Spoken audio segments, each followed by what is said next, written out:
Present ఇప్పుడు నేను సార్‌ని ఇంతకుముందు లోకేష్ గారిని కలవటం జరిగింది. ఈ బీఎడ్ గత ప్రభుత్వంలో 2014 నుంచి 19 ఉన్నటువంటి ప్రభుత్వంలో బీఎడ్, డీఎడ్ కాలేజీలు డిప్లొమా ఎలిమెంటరీ కాలేజీలు 673 కాలేజీలు ఎంతో బాగున్నాయి. తర్వాత వైఎస్ఆర్ గవర్నమెంట్ వచ్చిన తర్వాత ఈ 673 కాలేజీలను మూతవేయడంతో పాటు 11,500 మంది నిరుద్యోగులు, అంటే ఈ ఎంఏడ్ కానీ, ఎంఎడ్ కానీ, ఎంఫిల్ కానీ, పీహెచ్డీ చేసినటువంటి వాళ్ళందరూ నిరుద్యోగులు రోడ్డును పడిపోవడం జరిగిందండి. దానికోసమని 2019 మనం ఇచ్చినప్పుడు ఆ కాలేజీలు బాగా చాలా సక్రమంగా సాగినాయి. ఆ తర్వాత మనం ఈ మధ్య కాలేజీలు మూతపడిపోవటం వల్ల ఎంతోమంది నిరుద్యోగులు రోడ్డును పడిపోవటం వల్ల మేము బాబు గారికి, లోకేష్ గారికి మేము ఆల్రెడీ అర్జీ ఇచ్చున్నాము. మనకు లోకేష్ బాబు గారు కూడా చాలా సానుకూలంగా స్పందించారు. ఆ విషయంపై చంద్రబాబు గారు కూడా మనం ఈ యొక్క విషయాన్ని తీసుకొని రావడం జరిగింది. ఈ ప్రభుత్వం మీకు న్యాయం చేస్తుందని మీరు నమ్ముతున్నారా? 100% ఈ ప్రభుత్వం న్యాయం చేసేస్తారు. ఎందుకంటే ఇంతకుముందు ఈ ప్రభుత్వంలో చాలామంది లబ్ధి పొందారు. ఎడ్యుకేషన్ ఇన్స్టిట్యూషన్లు కానీ, టీచర్స్ కానీ ఈరోజు చాలామంది కూడా లబ్ధి పొందున్నారు. ఈ ప్రభుత్వంలో పక్కాగా 100% న్యాయం జరిగింది. అది ఇప్పుడు మీరు నారా లోకేష్ గారిని కలిశారు కదా, ఆయన ఎలా మాట్లాడారు, మిమ్మల్ని ఎలా చూశారు? నారా లోకేష్ గారు మాకు వాస్తవంగా అంత బిజీ షెడ్యూల్లో కూడా మా అసోసియేషన్కి టైం ఇచ్చారు, టైం స్పెండ్ చేశారు. టైం స్పెండ్ చేసి మాకు 3 మినిట్స్ కేటాయించి అక్కడ ఉన్నటువంటి పిఏకి మా నెంబర్ ఇచ్చి మళ్ళీ ఒక 1 వీక్లో మా అసోసియేషన్ వాళ్ళందరినీ ఒక 10 మందిని సెక్రటేరియట్కి టైం ఇచ్చి కేటాయిస్తామని చెప్పారండి. దీని మీద చాలా అనుకూలంగా చాలా స్పందించారు.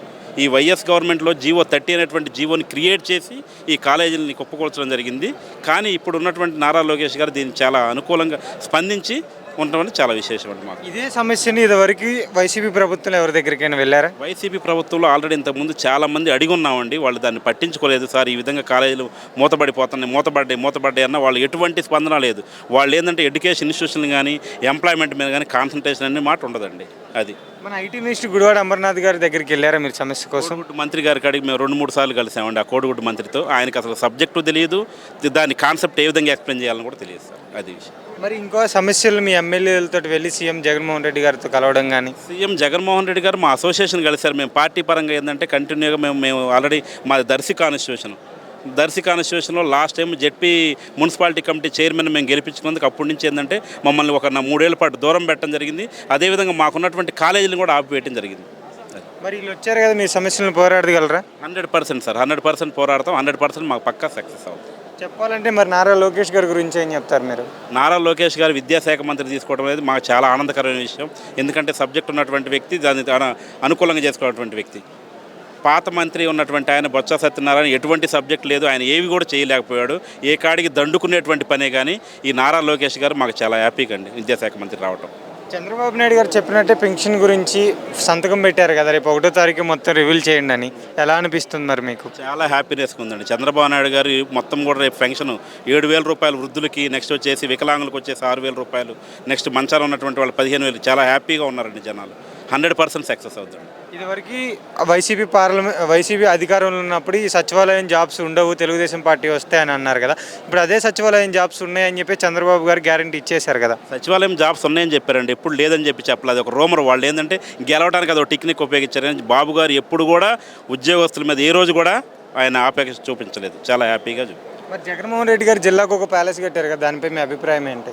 ఇంక కట్టుకుంటాడండి. ఇంక జనాల డబ్బులే కదా. 500 కోట్లు అయితే ఆయన ఋషికొండకు 500 కోట్లు పెట్టాడు.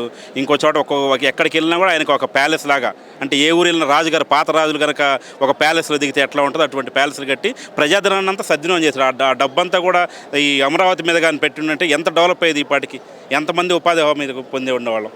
అది మరి వైసీపీ ప్రభుత్వంలో ఆయన సీఎంగా ఉన్నప్పుడు 1000 మందిగా సెక్యూరిటీ గార్డులు అవసరం అంటారు ఆయనకి? 1000 మంది సెక్యూరిటీ గార్డులు అంటే ఇంక డబ్బులు ఉన్నాయి కదా, ఇంక ఇష్టం వచ్చినట్టు ఆయనకి ఇష్టం వచ్చినట్టుగా ఆయన సెక్యూరిటీ గార్డుని పెట్టుకోవడమే జరిగింది. అంతేగాని ప్రజాపాలన మీద కానీ, అమరావతి మీద కానీ కాన్సంట్రేషన్ చేయాలి. 3 రాజధానులు అంట.